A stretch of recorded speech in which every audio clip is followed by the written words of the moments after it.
Bonjour Ahmed. Bonjour. Merci beaucoup. Je te remercie d'avoir candidaté pour pouvoir passer dans les Soreuses. Et puis, je te remercie surtout de prendre du temps pour pouvoir échanger avec moi sur les sujets qui t'intéressent, parce que je ne connais pas les questions que tu vas me poser ou alors les sujets avec lesquels on va s'entretenir. En tout cas, je tenais à te remercier. C'est un plaisir de vous recevoir aussi. Les Soreuses, le podcast qui tourne plus vite que la langue de bois.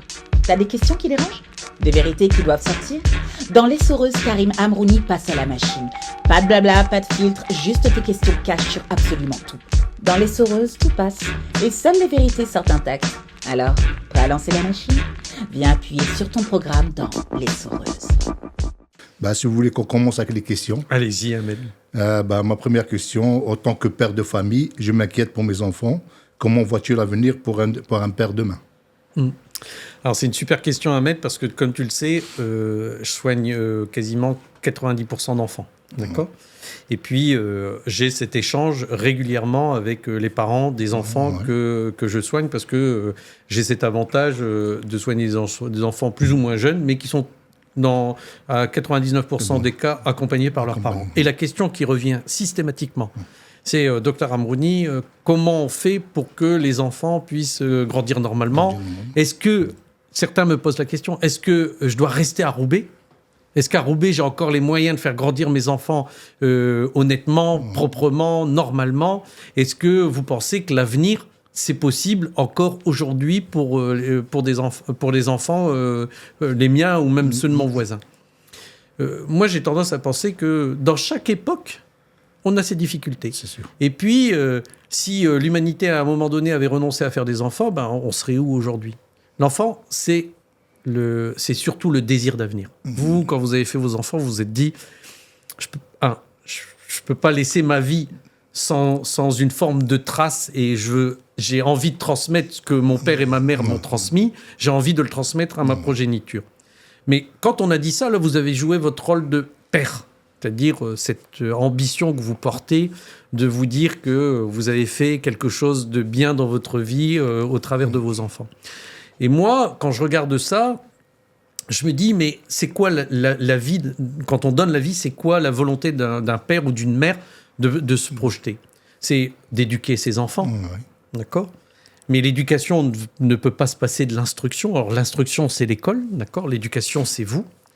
C'est de transmettre des valeurs qui permettent de vous dire que votre enfant va grandir en restant dans un cadre qui lui permet de ne pas nuire aux autres, de pouvoir faire des choses de façon bienveillante, de penser à son voisin, à son ascendant, au plus petit que lui, et de se dire que l'action que vous avez menée en faisant un enfant ne va pas nuire au reste de l'humanité. Et on rêve tous, d'une chose, faire de notre enfant un être libre. D'accord ? Et pour être libre, il faut comprendre son environnement. Donc, j'ai tendance à vous dire, très honnêtement, que on vit une période qui est extrêmement intéressante et valorisante pour l'espèce humaine. On a aujourd'hui inventé un outil qui s'appelle l'intelligence artificielle. Mais l'intelligence artificielle, elle ne pourra jamais remplacer l'intelligence émotionnelle. C'est-à-dire que la rencontre que l'on fait, on se regarde dans les yeux, la rencontre que l'on fait tous les deux aujourd'hui, ça, l'intelligence artificielle, elle ne pourra jamais nous l'enlever. Sauf que on va vivre dans un monde où l'être humain va être augmenté dans ses capacités, d'accord ? Et l'enfant que vous avez mis aujourd'hui va vivre une aventure humaine que vous ne vivrez pas et que je ne vivrai pas. Le préparer, c'est se dire qu'il a les outils et il a la force en lui pour pouvoir dépasser cela. Parce que dans un monde tel qu'il va se projeter, il pourrait se sentir inutile. Dire moi la machine elle est plus forte que moi au final. Elle sera jamais plus forte que lui parce que si vous lui donnez les compétences nécessaires et puis l'instruction nécessaire, il dominera toujours cette machine. Elle sera reléguée là où elle doit être, c'est-à-dire l'asservissement. Elle doit être à la disposition de l'être humain et pas l'être humain à la disposition de l'homme. Donc j'aurais tendance à vous dire, si j'ai un conseil à vous donner, donnez-lui l'envie. Donnez-lui la force nécessaire de croire en lui. Et donnez-lui surtout l'ambition d'être toujours au-dessus du reste de ce que l'on invente. Il doit maîtriser les outils de demain. Et donc, concentrez-vous surtout à lui donner tout l'amour nécessaire qui lui permettra de se renforcer pour mieux apparaître dans ce qu'il va vivre, en fait. C'est votre devoir et votre job, en fait. L'amour. Bien. Pour une deuxième question, moi, je trouve qu'au Roubaix, elle est de plus en plus sale, les rues. Moi, comme ma rue, par exemple, la rue Richelieu, c'était une très belle rue, toujours propre avant, tout ça et tout. Maintenant, qu'en penses-tu? Et que proposes-tu?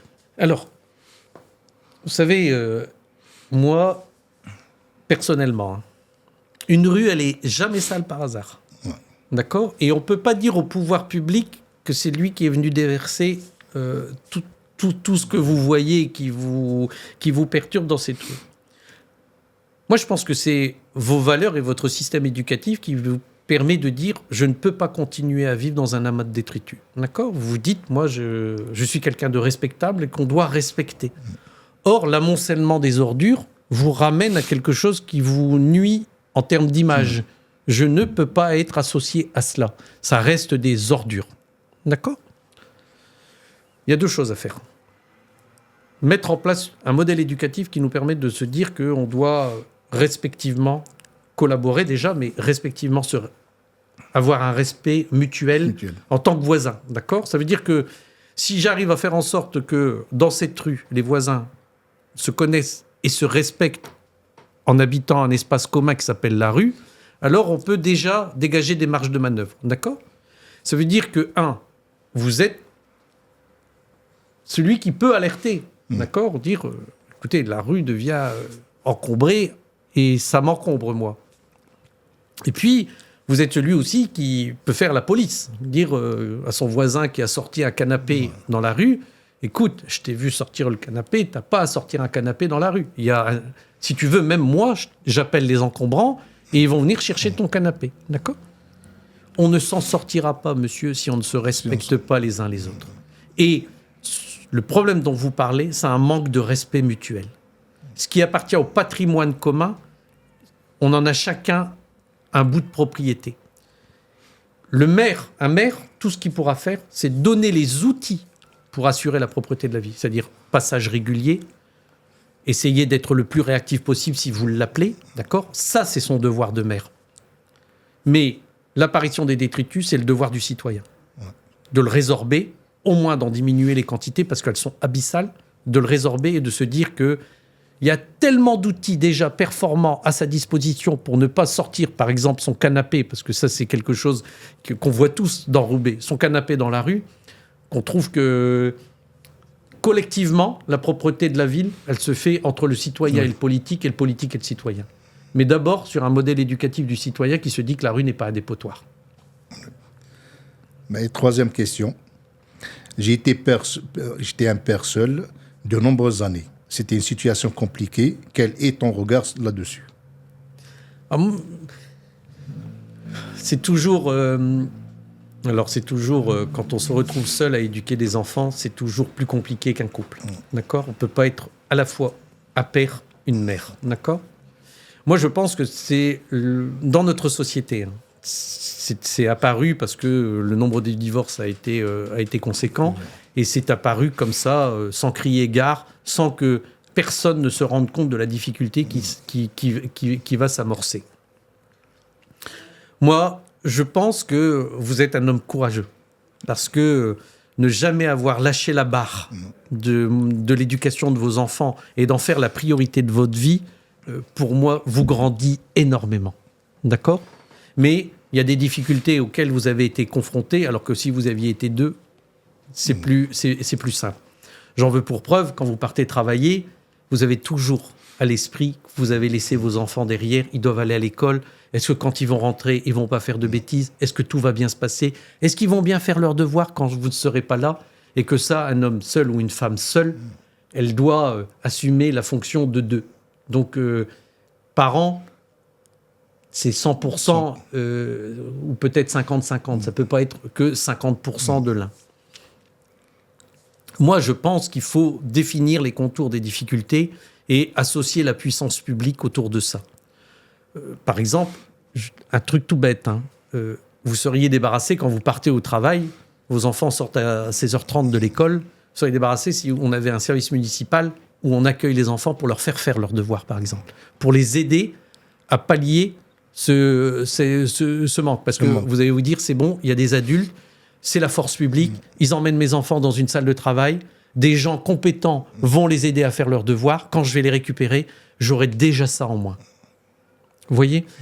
Je pense que le fait de pratiquer une éducation entre guillemets solitaire, puisqu'on se retrouve à ce moment-là seul face à l'Everest, qui est l'éducation d'enfants, la puissance publique a plutôt intérêt à mesurer la problématique qui s'annonce à elle, parce que tous les ratés se paieront comptant à l'âge adulte de l'enfant.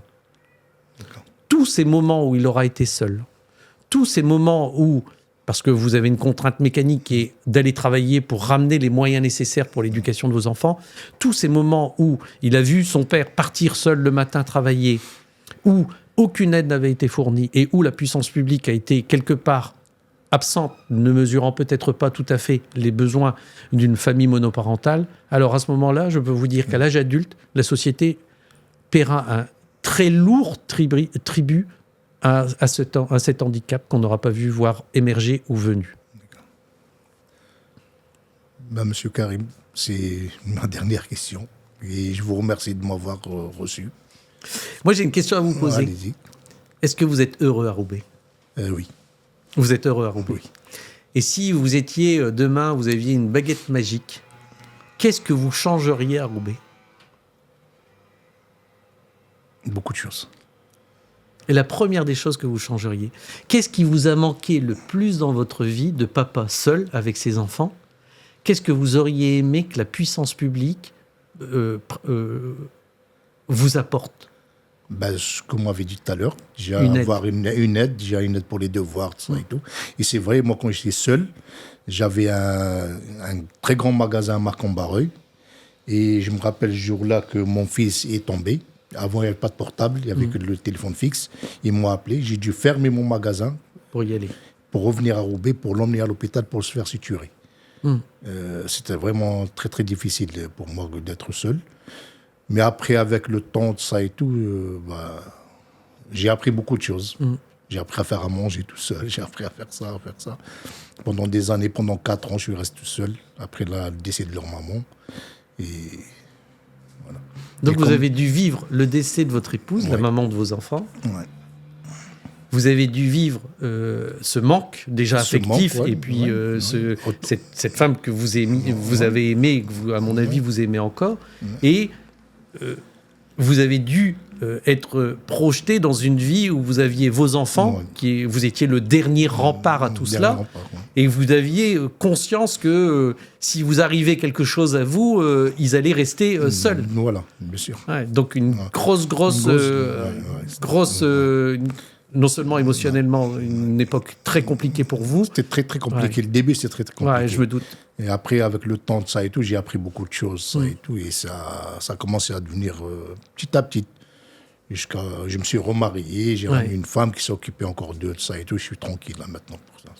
Et mes enfants, ils ont grandi. Il y en a qui sont des cadres. Lui, il est sorti de l'EDEC. L'autre, il travaille. Il y a beaucoup de choses qu'ils ont fait, quoi, mes enfants. C'est votre plus Les grande... filles sont mariées. Je suis tranquille. Et c'est ma plus grande richesse. C'est votre plus grande fierté. Voilà. Et richesse et fierté. Ouais. En tout cas, permettez-moi de vous dire qu'on sent énormément de sagesse chez vous. Merci. Et on sent que vous avez accompli une vie d'homme. Oui. Et c'est extrêmement plaisant à voir et c'est très touchant. Merci. Merci. Merci à vous surtout d'être venu. C'est moi qui vous remercie et je remercie toute l'équipe. Merci beaucoup. Merci. Envoie un MP sur nos réseaux pour venir interviewer Karim et passer dans les Soreuses. À très vite.